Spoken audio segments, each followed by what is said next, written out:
Welcome, friends, to the Someone Gets Me podcast. I am your host, Dianne Allen, and I am so delighted that you're here. This podcast was created because I believe there is a visionary leader inside each one of us who is waiting to be seen. In each episode of Someone Gets Me, you will hear useful tips from successful visionaries who will share their stories about how being seen has allowed them to take their vision out into the world with action. Hi, friends. It's Dianne with a great episode for you today of Someone Gets Me. You know, we're doing a lot of talking lately about storytelling. Well, no better person to have on the show when it comes to this topic than a writing coach. And I have a really great woman for you that you will love listening to her. Her name is Rochelle Melander, and she is a dynamo. I just think she's amazing. When I first met her, her smile and her bubbly energy just had my attention because I saw immediately somebody who's really, really smart and has this great way of seeing things. But the thing that she brought to the table in that particular conversation was a way to see a solution to a business problem for one of our colleagues that was logical and creative all at the same time. So she has a unique gift to be able to bring creativity and business linear sense to an amazing career as a writing coach. So I can't wait for you to hear her story and hear some great tips from her, not only about storytelling, but about your own way of navigating the world. So Rochelle, thank you so much for coming to the show. Oh, thank you so much for having me. It's so fun.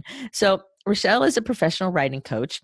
And first, I would like to know what drew you to writing in general or even being interested in that field? Because I tell some people, you know, I'm an author and I like to write and they look at me funny like, ew, you know. And so tell us about your passion for writing.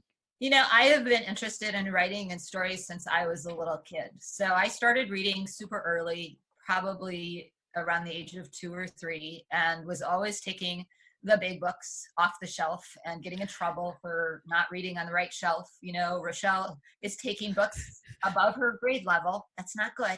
And so I would be reading. And when I was in second grade, I started writing my own little books. So tiny little books, tiny little stories, probably not that exciting, but it was exciting for me. And I just found that stories helped me to navigate the world. Stories taught me, stories get us into other worlds, other people's brains, other people's adventures, and help us to navigate our own reality. And so as soon as I could, I started writing down my own stories. And as a teenager, I wrote down all my emotions in horrendous poetry. I clipped poetry out of every magazine that I could find. And I grew up in, rural northern Minnesota. So I wasn't like finding the best sources, but I was accessing whatever story sources I could get to.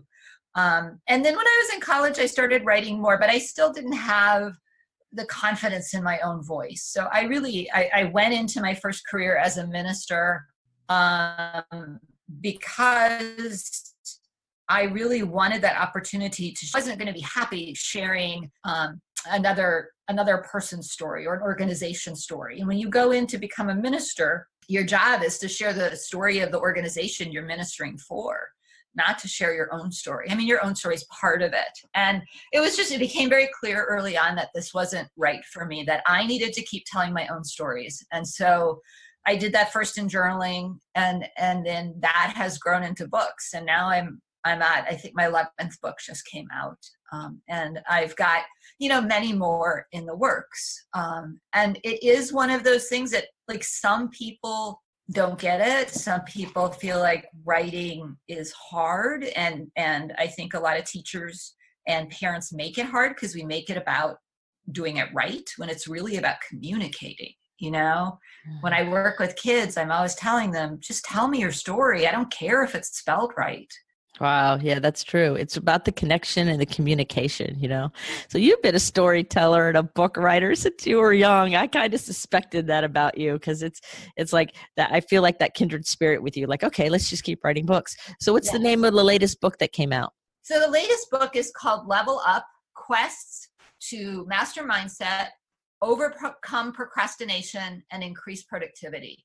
And the book is a series of 78 quests. So little games that readers can play to help them figure out the best time of day to write, the best habits, their strengths, what they do well, how to overcome the things that are hard, how to get a mindset that's going to help them produce writing or music or whatever it is they do, and all the kinds of things that come with creativity. Because I think that even though a lot of us feel called to write, we can experience a lot of bumps between the vision of what we want to do and the execution and then the publication. So, we've got the vision of what we want to produce. At some point we have to put it down on paper, or put it into some form that we can share with people. And then after that, it comes to be like, how do you share it with people? And in that process, there's so many times that we get scared, or we sabotage ourselves, or other people sabotage us. And so a lot of what I do in the book, and a lot of what I've done with friends and colleagues and clients, is just figuring out how to go from idea to product without all the drama, Right. So how do you help somebody who is overthinking, yourself or others? Like, I'll bet you have run into some clients, especially that you work with, and friends and colleagues, and maybe yourself, that struggle sometimes with overthinking things. And that's the number one requested topic that my audience of this podcast loves to hear about, because I think overthinking is highly reinforced and over rewarded. And so finally it starts getting in the way, and now we need to find a way to unlearn what we learned. So what are some tips or skills that you might share with somebody to help them reduce overthinking, or at least deal with it effectively? That's great. That's a great question. And I am a classic overthinker. I can destroy any idea quicker than you can imagine by overthinking it. And the lie that our society tells us is that overthinking is good, that this is what you should be doing, that if you're overthinking, you're a really good thinker, and you can categorize things and so forth. So there are lots of ways to get over overthinking, and the best way is to just do. So if you can move from idea to doing more quickly, it gives you less time to overthink. So a few things. First of all, always create a system for capturing ideas. So if you are walking, I walk every day, and I always have my phone with me, and I use the notes feature to just capture ideas. So before I can even think about an idea, I just put it in my notes. I know Anne Lamott talked probably 10 years ago about carrying little either Post-it notes or index cards around with her and jotting down notes. So just having a way to capture those ideas means that you're going to hold on to them. The second thing is to have a process in your life that allows you to create on a regular basis, and to create without preparation or planning. So I like morning pages, because morning pages means that I show up every day and I write something. This is usually not project-oriented writing. And a lot of my ideas for my projects come out of this morning pages. And I say morning pages because that's what Julia Cameron called them in The Artist's Way. But I don't think you have to do them in the morning. You can do them at lunchtime. You can do them before bed. You can do them, when you're on the treadmill, although that seems very dangerous. There's lots of times that you can jot down just 3 pages, but that regular habit of brainstorming, writing, is going to get you used to the feeling of putting stuff out there. And so if you're just writing complaints about your day, or gratitude, or ideas for what you're going to have for dinner tonight, at least you're writing and your body's developing those muscle memories. Another thing that I found that's really helpful, and this comes from Mel Robbins. And so she has this 5, 4, 3, 2, 1 thing, where instead of thinking about what you're going to do, you do it. And she counts down 5, 4, 3, 2, 1, and then you have to go by the time you get to 1. That's just one tool. I often set a timer, or have my clients set a timer, because sometimes the largeness of a task can overwhelm us. So if we have a timer for 5 minutes and say, look, you're just going to do this creating for 5 minutes. Another thing to think about is, I think overthinking happens, we want things to be perfect. So we want our first draft to be a lot like the last draft of what we've seen. And so those of us who are big readers or are big consumers of the art that we create. So for musicians, we listen to a lot of other people's music. If we're writers, we read a lot of books and poems, and we tend to read things in their finished capacity. We don't read the author's first draft. And so when we start our book, we're comparing our first draft with the author's final draft. And that can lead to a lot of inner drama and pain. So I encourage you to not compare. And if it helps, the reason morning pages helps is because nobody expects morning pages to be great. But if it helps, try writing your morning pages in a format that's not really writing. So make it a list. Make it a list of questions. Make it a mind map. Do something a little bit different so that you can just you want to kind of kick past all those ideas that are telling you, no, this has to be this way. No, you have to write an introductory paragraph. No, you have to do it this way. No, you should really research this for 25 years. All of that you want to kick past and just get yourself going. Okay, that was a really long answer. Well, it's really funny is because I'm listening to all of your answers and I'm like, yes, yep, I'm with you. And what keeps coming back to me is to be flexible and give yourself permission to just do whatever works, and that we don't have to stay stuck in all the stuff we've been trained to do and taught to do and what the society says we should do. That however it comes out is how it's going to come out, and it's perfectly fine. Comparison doesn't work. And I keep thinking of what Buddha said, when you compare the rose to a lotus, is one more beautiful than the other. I'm going to say that Buddha said it. I don't know if that's correct or not. I could be crediting the wrong source. It might have been Gandhi or somebody, but it's a wise, very wise spiritual person. I see the quote all the time, and now it's losing me where it was from. But I think that comparison is unnecessary. And so you hit a lot of points all at once. So it was great. That was wonderful. And so talk a little bit about a mindset. When you're talking about mastering mindset, what is mindset, for those people who don't really understand it much, and why is it important when it comes to our stories? Yeah. So I think our mindset is largely unconscious, but it comes through. So I think our mindset kind of is something that comes to us. It grows up with us. It blossoms in our childhood, and some of our mindset can be really helpful, and some of our mindset can be really harmful. And just personally, I'll say that I grew up in a very fearful household, a very cautious household. So there were a lot of warnings. Don't do that. Be careful. Don't walk barefoot. You might step on glass. And wouldn't you know, the first time I walked barefoot, I stepped on glass and got a big piece stuck in my foot. And so, all those messages helped me develop this mindset that was pretty cautious. And that has come into my grown-up life with me and into my writing life, so that I will often, approach things with a lot of fear and trepidation. And that's not really helpful for creativity. So creativity needs kind of a looser, more free play zone. You kind of think about all those wonderful playgrounds that are out there that are safe, but kids are allowed to do what they want. Nobody's saying, don't hang upside down. Oh my gosh, you're going to hurt yourself. You need that kind of playful place. And if your mindset is shouting out bits of fear, that's not going to happen. So your mindset is often encounter it with all those inner voices that hit you. And a lot of people who write talk about the nasty inner critic, and we all have it. And the inner critic really are the voices that we grew up with, kind of the corrective or helpful, quote unquote, voices of our parents and teachers. And it's also kind of our inner protector who's there to make sure we do a good job and don't embarrass ourselves and all of that. But sometimes these voices can really get in the way of creating and can actually stop us from producing anything.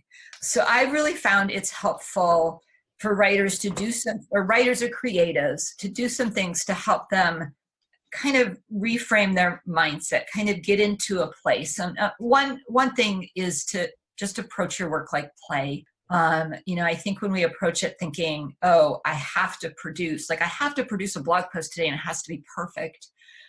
We don't have much. It's really hard to play in a situation like that. It's like when someone says, get on this balance beam, and I want you to take 3 tiny steps, 1 large step, 3 tiny steps, and then do a pirouette. And you're like, what? I just want to do whatever. I mean, I don't even know what a balance beam does yet. Let me play around. And that's the spirit you need to have when you're writing. And so the first thing you can do with mindset is trying to give yourself a spirit of play. Another thing that I think is really helpful is just to pay attention to the inner critic. I know, not a good thing. You don't want to hear it, but it's there. It's going to be talking to you all the time. And then start gently talking back to it, changing its voice. If the inner critic is telling you, this is never going to sell, no one's going to read it, you can't do this, you're too old, you don't know enough, you're going to say, okay, just shut up for a little bit. I'm going to send you on a vacation for the next hour. I'm going to actually kick you out of my office and send you to the shower to get clean, or send you outside to watch the birds. And I'm going to write for a while, and you can come back later. Or you can, after you're done talking back, you can give the inner mindset some more positive words. And I find it's best to work with one phrase at a time. So if your mindset is telling you you're too old to do this, maybe you replace it with, I'm on the right path. This is the perfect age to be creating what I'm creating. So those are 3 little tools. 1, adopt a mindset of play. 2, talk back to that inner critic, kick it out for a while. And 3, give it some better work. And hopefully those are 3 things that will get your listeners onto the path of a happier mindset when they're creating. And it's a lifelong work. I've been writing for 20 years and I'm still, having to beat up my inner critic every day. Well, it's a journey, right? And we're in a society that talks about everything being a destination. You have to show up and be perfect right out of the gate. And I love what you're saying about it is a process, and, the comparison doesn't work. And it's a lifelong experience of creativity and how are we going to balance all those different parts of us. So I think your explanation of mindset was great. So you work with people to help them, people who are overwhelmed and confused, who are trying to write something, a book or something, right? Yeah. So I have a question about that. If somebody had a scenario, I have people ask me these questions every once in a while, and I thought, I can ask Rochelle this. I have people that come to me that want to write a book. A couple every once in a while, it's because, they're business people and they're told they have to have a book to make their business viable, which is not true, but that's what they're told. It validates them, but it's not the be all end all. And then other people just want to write a book because it's in them and they don't know what to do. So if somebody comes to you and they say, Rochelle, I want to write a book. I know I'm supposed to write a book, but I have absolutely no idea where to start to write this book or what to do with writing this book. And what do I do? What's the first couple steps somebody can take? So all of you who are listening, who have that book in you and you're not sure what to do, or you're procrastinating or you're stalling or you're not sure what to do, listen to what Rochelle's about to say and she'll tell you what to do next so that you can get the momentum. Yeah, I think there's a couple of things. And so the first thing that I'm going to say is start listening to your voice. So start listening to your inner soul and listening to what you want to talk about. I think, a lot of us want to write the book and we want that end game. We want that book to show our friends and we want to talk about it, but we're not sure what it is we want to share. And I think each of you who are listening has a unique story or a unique process or a unique take on things that is incredibly valuable for the people around you, the people in your circle. And your circle are the immediate people in your life, but it's also the people you touch through your work and your social life. So I encourage people, and I hate to go back to this morning pages. No, I don't hate to go back to it because I love it. I encourage people to really listen to their soul. And one way to do that is to just write every day as a way of self-exploration. So really just start thinking about what's helped you the most. What's your why? I've been thinking a lot about this. There's a book called Story Genius by Lisa Krohn, where it's about writing fiction. And she talks about the fact that every protagonist in every novel needs to have a why. They need to have a reason that they're moving forward. And I think all of us, and Simon Sinek said it in his book, Start With Why, all of us need to have a why. And all of us do have a why. All of us have many whys. So start looking at your whys. Why are you here? What's your purpose? And this doesn't have to be huge. It doesn't have to be, I'm here to solve world hunger. It might be, I had this experience when I was a kid, and I've been working my whole life to overcome the results of that. And I want to share that with other people so they can have the same tools.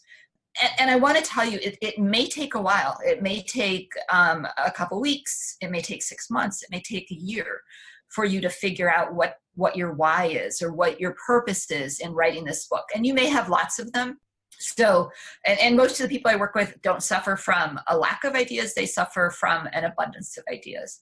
But I'd say first, just take the time to start writing about you and what you love, what you're passionate about, what you're curious about, what things that you do with your clients that help them, what things you've done in your own life that have transformed you and made you who you are today, what you really want to share with other people. So I'd say that's the very first step. And because I love to give long answers, I'm going to give you a second little step, which is start looking at the books that have inspired you. I think having a mentor or a model text is really great. So if you can start to think about the books that have really made a difference to you, you'll have an idea of what kind of a book you want to write.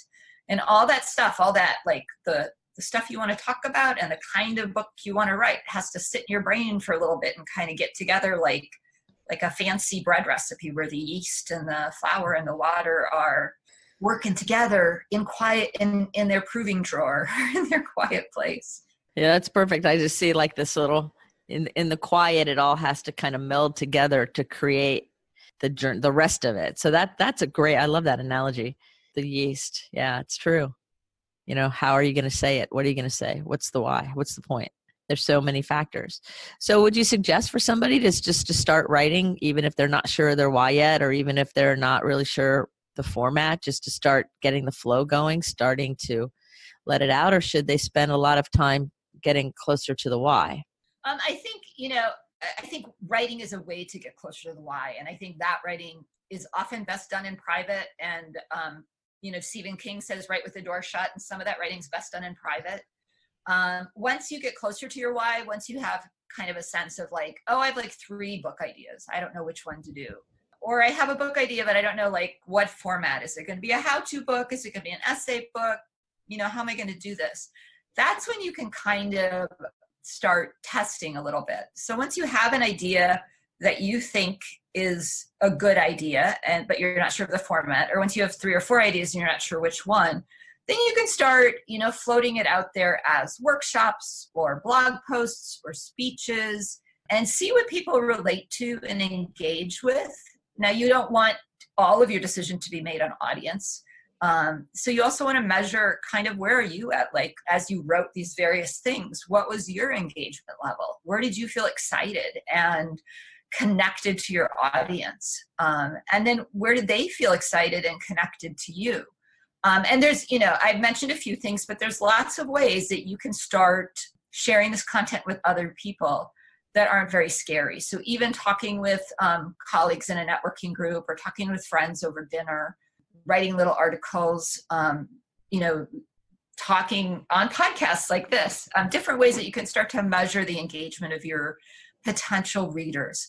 And once you have some of that information, then you'll probably have a good sense of your roadmap. Like you'll have a better sense of what your topic is. You'll have a better sense of how you want to format the book. And that's when it's a good time to connect with a professional. So someone who does books all the time. And they can help you with things like how do you structure a book, and how are you going to structure your book, and what are the little pieces going to be, the more technical aspects. But until then, I really like people to do a lot of playing around and exploring and paying attention to their own inner wisdom and paying attention to the information they're getting from their people. Yeah, I think that's really good advice, is to really help people like look within and see what your own inner guide is saying, what your own inner self is saying about it, and test it out on the people who are close to you. And that doesn't mean that it makes it valid or invalid, but it gives you a chance of kind of coming out with the idea and feeling how it feels to you to share it, right? And that's really great tips. Thank you, Rochelle. Now, since we're talking about storytelling and telling stories, you are the founder of Dream Keepers, which helps young people find their stories and tell their stories. I would really love to hear about if somebody has a story they want to share. How would you guide them to begin to bring their story out? Like, what are some of the processes of storytelling that would be helpful both for our younger listeners and for our adult listeners? Well, I think the first thing is to get used to telling your story. So get used to kind of thinking about who you are and what you want to say. When I started Dream Keepers 12 years ago, I started it because I was noticing that a lot of grownups like to speak for children. And I'm sure I've done it to my own children. Someone says, well, what are you interested in? And I jump in and say, oh, they love theater or whatever. And they're like, Mom, let me talk for myself.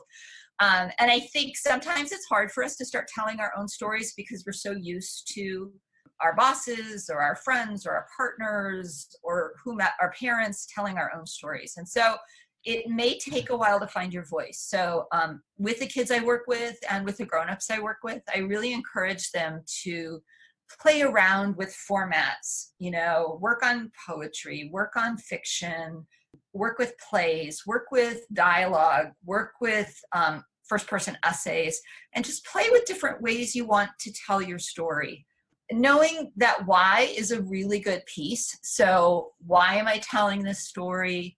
Who do I want to tell it to? Having that, and it's a business, we always say avatar, having the avatar, but I like to talk to my kids is, thinking about their ideal reader. Who do you really want to share this story with? And often they want to share it with their younger selves. They want to share it with, so if they're 15, they want to share it with themselves at like 10, or their younger siblings. They want to make it better for the kids who come after them.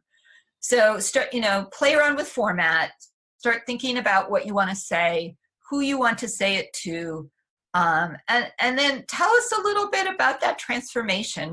When we read stories, we're interested in who the person is, what that we're reading about, what challenge they have, what is their call to adventure, what is the universe inviting them to take on, and then how do they get through it and succeed. Whether we're telling our own story or we're telling a story about a fictional character, those are the same things. We're interested in those same things. We're interested in hearing kind of, what got you into this situation? Who are you? And what was the call from the universe that got you doing whatever it is you did? And what kind of strengths or superpowers did you use to overcome these challenges and make it through to the end? And the kids I work with often don't like to tell their own stories. They'll say things like, and I work with kids from the inner city, so they'll say things like, you just can't handle this. So I say, then write it as a novel, write it as a story and put them, give yourself a secret identity in the story and cloak yourself in a fictional character, and that may help you write it. And I think that can help us as grownups too, because I think all of us have trouble telling the truth about our lives and telling it to the great public. So it can be really helpful to kind of think about just starting small, doing it as kind of a fictional thing, and then growing into how we want to embody ourselves and tell the story to a bigger audience. That's really amazing. I like the idea of, if it's something that's really intense, to make it third person, to give yourself that secret identity in a novel kind of thing where you still get to own the story and tell the story. And then it also has like a level of safety where if the vulnerability is too high, that safety works. So that's a really great suggestion. I think a lot of people could use that as, if you're not really sure, tell it like a story, like a fiction story, even if it's not. I really like that. That's beautiful. Thank you so much. When it comes to writing, and you help people write, do you work with people from the very beginning, or are you one of those people, one of the coaches who works like with people kind of like when you said higher professional, when things are more kind of marinated? Tell us a little bit about the work you do and how, as a writing coach, you can kind of enter into somebody's world and really support their process.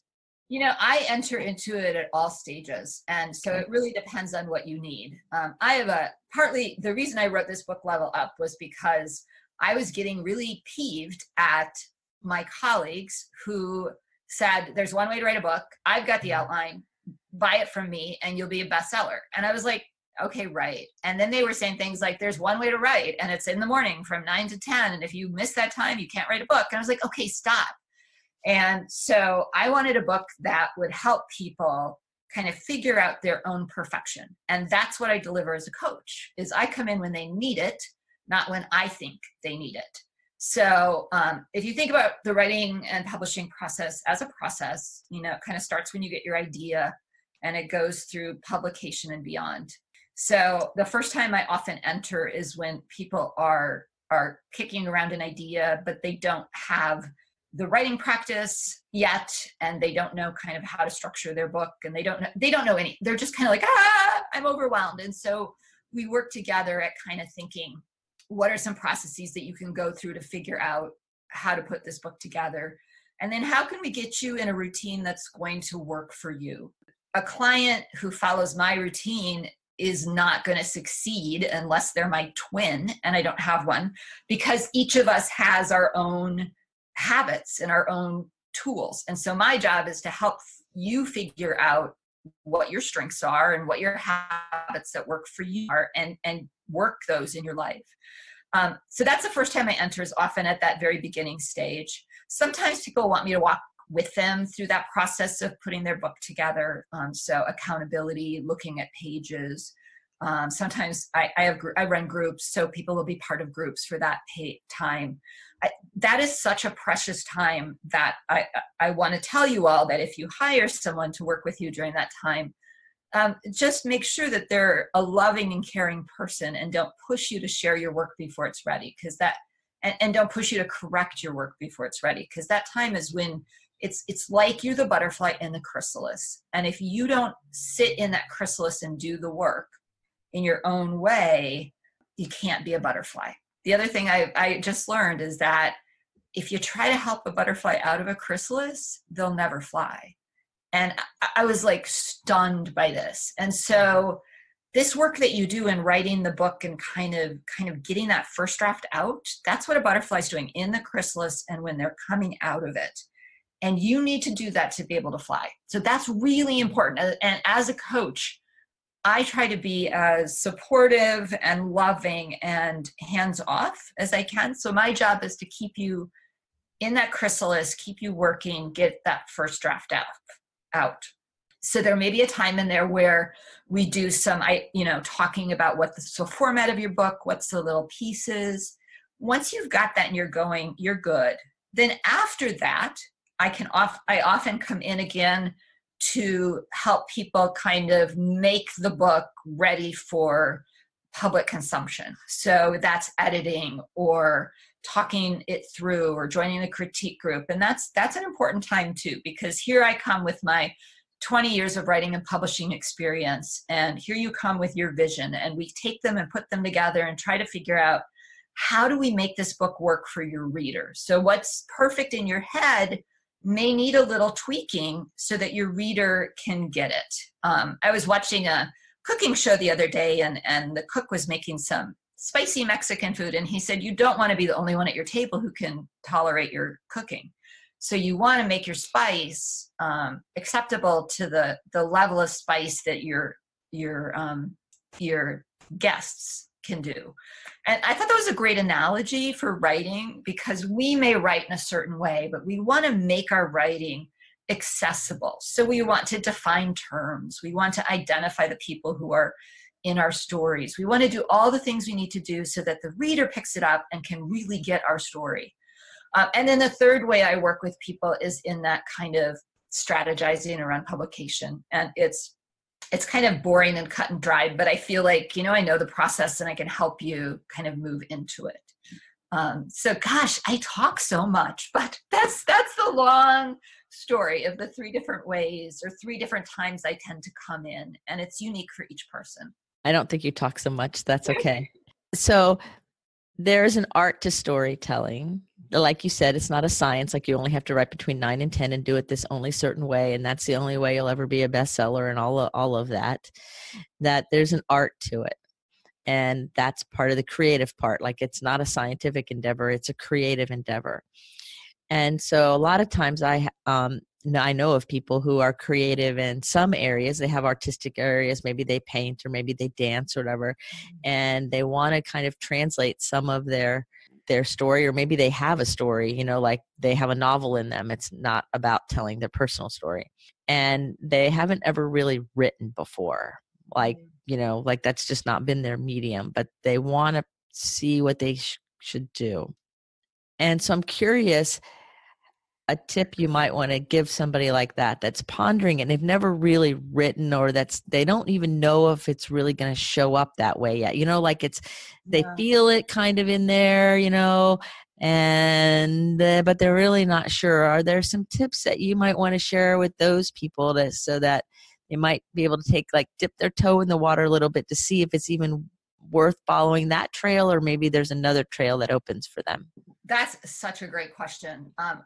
I would say play is the best answer. I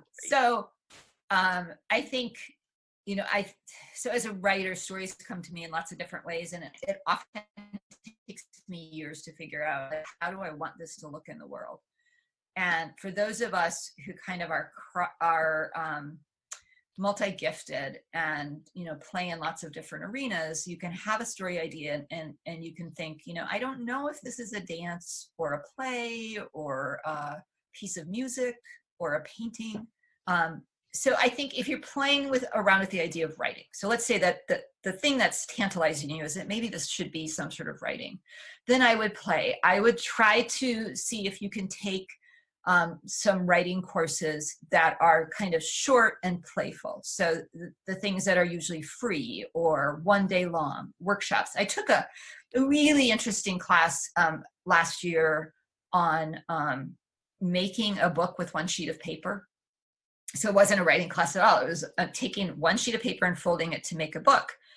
And the guy who taught it was an artist, and he gave us a piece of paper and said, make it into a book. And I was like, whoa, I thought you were going to teach me how to do this. He's like, no, you're going to play with this. You're going to figure this out. And I was freaked out because I wanted my steps. And he honestly didn't give us steps till 3 hours later.